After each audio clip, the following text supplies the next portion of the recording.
ओम श्री गणेशाय नमः। चौथ माता की जय।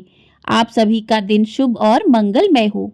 आप सभी को पौष मास के कृष्ण पक्ष की संकष्टी चतुर्थी की हार्दिक शुभकामनाएं। सभी भक्तों पर चौथ माता और भगवान श्री गणेश की कृपा सदैव बनी रहे। आज की वीडियो में हम सुनेंगे चौथ माता की कथा। संकष्टी चतुर्थी के दिन भगवान गणेश और चौथ माता का पूजन किया जाता है और जो भी भक्त व्रत करते हैं उन्हें व्रत की कथा को भी अवश्य सुनना चाहिए। प्रत्येक महीने के कृष्ण पक्ष के चौथे दिन संकष्टी चतुर्थी चौथ माता का व्रत किया जाता है। कहते हैं चौथ माता का व्रत करने से निसंतान को संतान की प्राप्ति होती है और स्त्रियों को अखंड सौभाग्य की प्राप्ति होती है। इसमें दिन भर निराहार उपवास किया जाता है और चंद्रोदय होने पर चंद्रमा को अर्घ्य देकर व्रत पूर्ण होता है। इस दिन गणेश जी और चौथ माता की पूजा की जाती है। गणेश जी को लड्डुओं का भोग लगाकर भोजन करते हैं। तो इस प्रकार से जो भी भक्त इस दिन श्रद्धा भाव से व्रत करते हैं और इस कथा को सुनते हैं तो उनकी सभी मनोकामनाएं पूर्ण होती हैं। आइए कथा शुरू करते हैं। तो प्रिय श्रोताओं, एक समय की बात है कि विष्णु भगवान का विवाह लक्ष्मी जी के साथ निश्चित हो गया। विवाह की तैयारियां होने लगी। सभी देवताओं को निमंत्रण भेजे गए, परंतु गणेश जी को निमंत्रण नहीं दिया गया। कारण जो भी रहा हो, अब भगवान विष्णु की बारात जाने का समय आ गया। सभी देवता अपनी पत्नियों के साथ विवाह समारोह में आए। उन सब ने देखा कि गणेश जी कहीं भी दिखाई नहीं दे रहे। तब वे आपस में चर्चा करने लगे कि क्या गणेश जी को न्योता नहीं मिला है या स्वयं ही गणेश जी नहीं आए हैं। सभी को इस बात पर आश्चर्य होने लगा। तभी सबने विचार किया कि विष्णु भगवान से ही इसका कारण पूछा जाए। विष्णु भगवान से पूछने पर उन्होंने कहा कि हमने गणेश जी के पिता भोलेनाथ महादेव को न्योता भेजा है। यदि गणेश जी अपने पिता के साथ आना चाहते तो आ जाते, अलग से न्योता देने की कोई आवश्यकता भी नहीं थी। दूसरी बात यह है कि उनको 1.25 मन मूंग, 1.25 मन चावल, 1.25 मन घी और 1.25 मन लड्डू का भोजन दिन भर में चाहिए।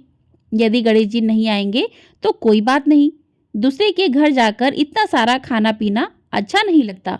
इतनी वार्ता कर ही रहे थे कि किसी एक ने सुझाव दिया कि यदि गणेश जी आ भी जाएं तो उनको द्वारपाल बनाकर बैठा देंगे कि आप घर की देखरेख करना, और आप तो चूहे पर बैठकर धीरे धीरे चलोगे तो बारात से बहुत पीछे रह जाओगे। यह सुझाव भी सबको पसंद आ गया तो विष्णु भगवान ने भी अपनी सहमति दे दी। होना क्या था, इतने में ही गणेश जी वहां पहुंचे और उन्हें समझा बुझाकर घर की रखवाली करने बैठा दिया गया। बारात चल दी। तब नारद जी ने देखा कि गणेश जी तो दरवाजे पर ही बैठे हुए हैं। तो वे गणेश जी के पास गए और रुकने का कारण पूछा। तो गणेश जी कहने लगे कि विष्णु भगवान ने मेरा बहुत अपमान किया है। नारद जी ने कहा कि आप अपनी मूषक सेना को आगे भेज दें तो वह रास्ता खोद देगी, जिससे उनके वाहन धरती में धंस जाएंगे। तब आपको सम्मान पूर्वक बुलाना पड़ेगा। अब तो गणेश जी ने अपनी मूषक सेना जल्दी से आगे भेज दी और सेना ने जमीन पोली कर दी।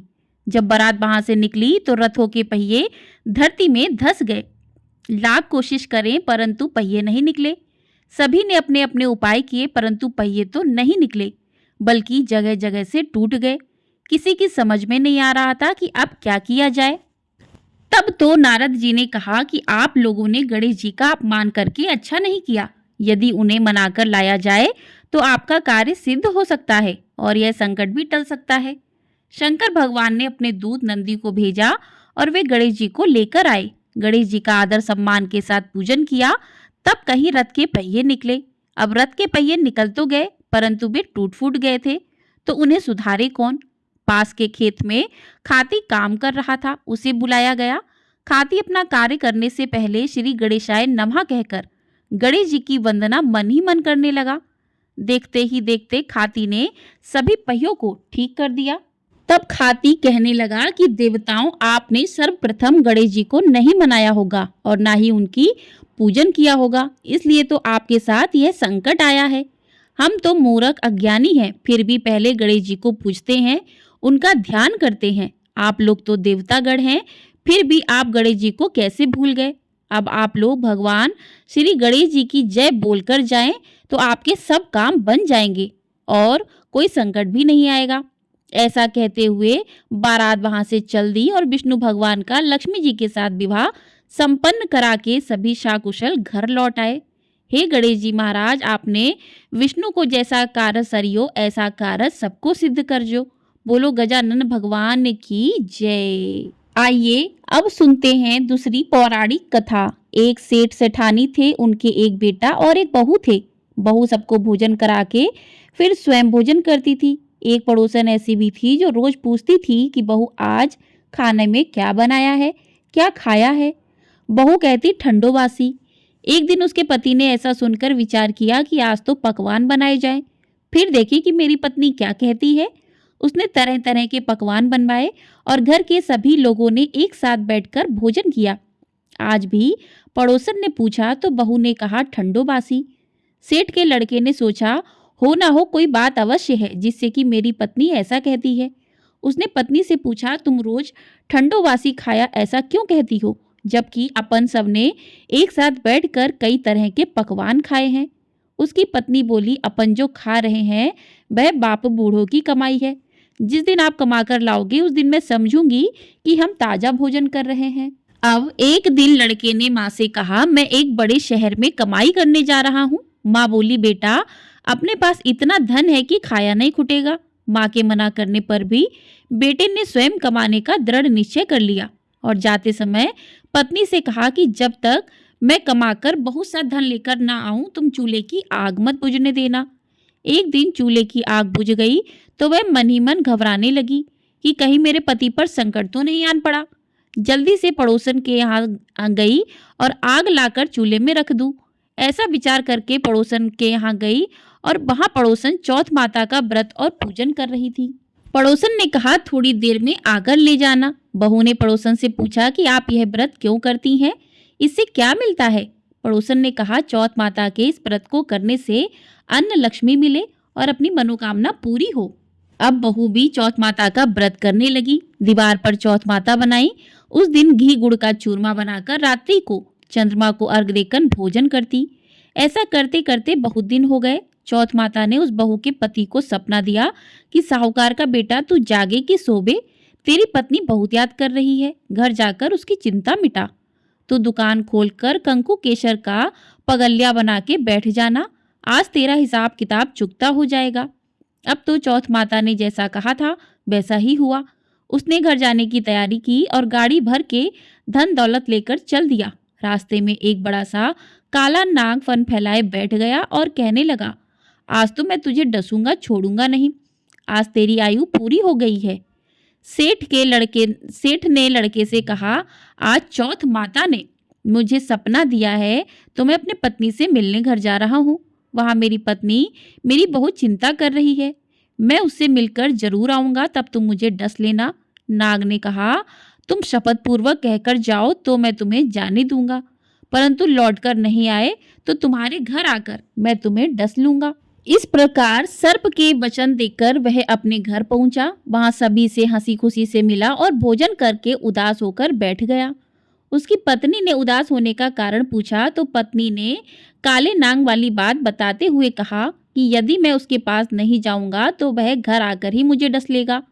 पत्नी बहुत चतुर थी, उसने कहा कि आप घबराओ नहीं, लेट जाओ, मैं एक उपाय करती हूँ। पत्नी ने कमरे की 7 पेड़ी धोई। पहली पेड़ी पर रेत, दूसरी पर इत्र, तीसरी पर गुलाल फूल, चौथी पर कंकु केसर, 5वीं पर लड्डू पेड़ा, 6वीं पर गादी गलीचा और 7वीं पेड़ी पर दूध का कटोरा भरकर रख दिया। इस प्रकार वह 7 ही पेड़ी सजाकर बैठ गई। आधी रात होते ही नाग आकर पेड़ी चढ़ने लगा। पहली पेड़ी पर रेत में लौट गया और कहने लगा कि सेठ की बहू ने आराम तो बहुत दिया, पर बचनों से बंधकर आया हूँ सो डसूंगा अवश्य ही। इसी प्रकार 7 पेड़ियों पर नाग आराम करता हुआ और कहता हुआ कि डसूंगा जरूर कमरे में जाने ही वाला था कि चौथ माता ने विचार किया कि मैं इसे नहीं बचाऊंगी तो संसार में धर्म कर्म और व्रत पूजन को कौन मानेगा। अब तो गणेश जी, चंद्रमा जी और चौथ माता ने उसे बचाने का विचार किया। चंद्रमा जी ने उजाला किया, चौथ माता ढाल बनी और गणेश जी ने तलवार लेकर नाग को मार दिया और ढाल से ढक दिया।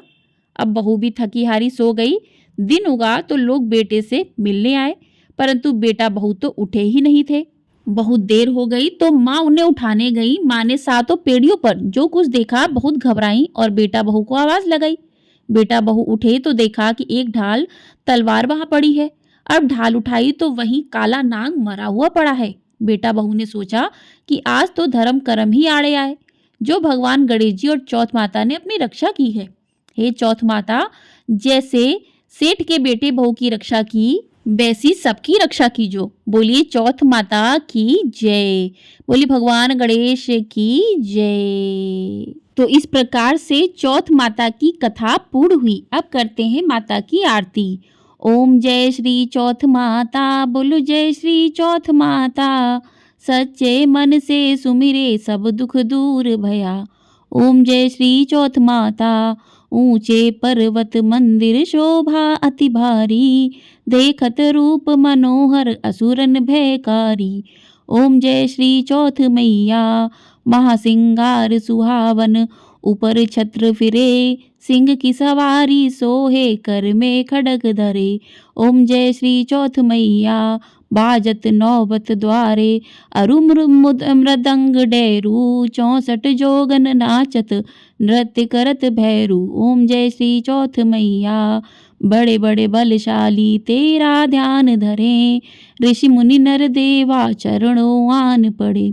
ओम जय श्री चौथ मैया, चौथ माता की आरती जो कोई सुहागन गावे, बढ़त सुहाग की लाली सुख संपत्ति पावे।